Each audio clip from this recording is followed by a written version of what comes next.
Welcome to Lakeshore College Journal. I want to introduce you to the 7-Day Mental Diet by Dr. Emmett Fox. If you'll recall, Dr. Fox was born in 1886 and was known as a New Thought teacher, an author, a healer, a minister.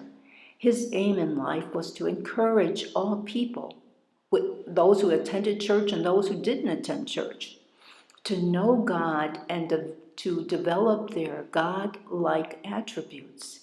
He wanted to transform lives, and he actually did. Listen carefully to Dr. Emmett Fox's message. Everything in life, he says, today, the state of your body, whether healthy or sick, the state of your fortune, whether prosperous or impoverished, the state of your home, whether happy or the reverse, the present condition of every phase of your life, in fact, is entirely conditioned by the thoughts and feelings which you have entertained in the past, by the habitual tone of your past thinking, and the condition of your life tomorrow and the next week and the next year will be entirely conditioned by the thoughts and feelings which you choose to entertain now. In other words, you choose your life. That is to say, you choose all the conditions of your life.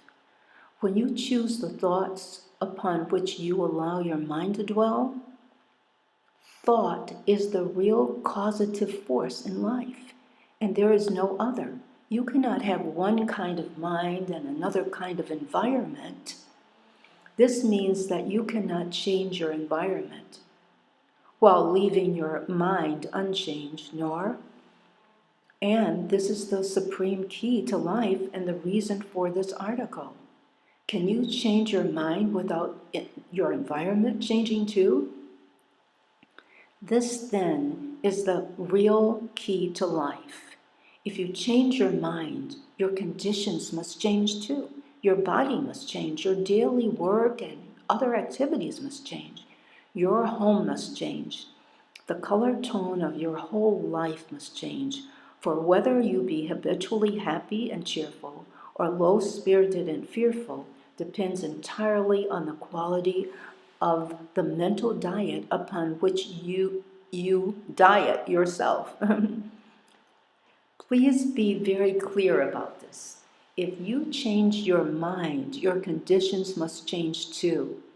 We are transformed by the renewing of our minds.